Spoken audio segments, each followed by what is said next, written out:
पाकिस्तान के 76वें जश्न आज़ादी के सिलसिले में शाही बाजार हैदराबाद में अंजुमन ताजरान सिंध के रहनुमा सलीम हुसैन वोहरा ने परचम कुशाई की और मुल्क की तरक्की व इस्तेकाम के लिए दुआ की गई।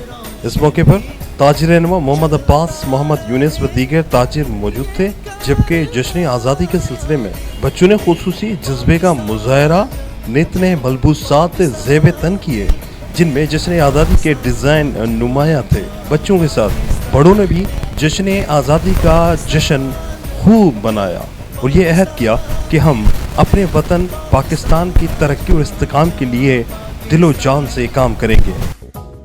पाकिस्तान हमारा मुल्क है और हम इससे प्यार करते हैं। पाकिस्तान जिंदाबाद। बिस्मिल्लाहिर्रहमानिर्रहीम।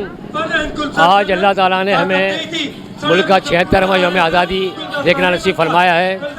अल्लाह ताला हमारे मुल्क पर रहम फरमाए और अल्लाह ताला हमारे मुल्क की हिफाजत फरमाए। ये मुल्क बड़ी कुर्बानियों से हमने दी है।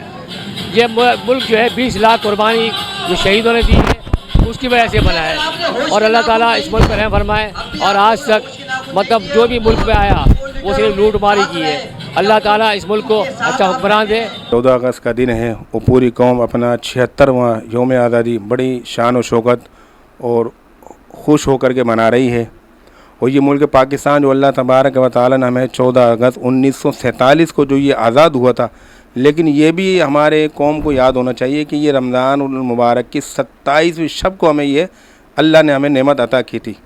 और जब ये मुल्क हमारा हासिल हो रहा था, हमारे बुज़ुर्गों ने जो कुर्बानियाँ दी उसमें एक ही हमारे बुज़ुर्गों का नज़रिया था कि इस मुल्क पाकिस्तान में अल्लाह के रसूल का निज़ाम होगा। यानी ये मुल्क पाकिस्तान ला इलाहा इल्लल्लाह के बुनियाद पर हासिल हुआ था कि इस मुल्क में अल्लाह के रसूल का निज़ाम होगा। लेकिन आज 76 साल गुजरने के बावजूद यहाँ पर हमारे मुल्क के अंदर कहीं भी इस्लामी कानून का निफाज हमें नज़र नहीं आता, जिसकी वजह से मुल्क के अंदर बेरा रवई के शिकार हैं, लोग परेशान हैं। सारी परेशानियों का हल, सारी मुश्किलात का हल, सारे तकालीफ का हल इस मुल्क पाकिस्तान में निज़ाम मुस्तफ़ा के निफाज में है।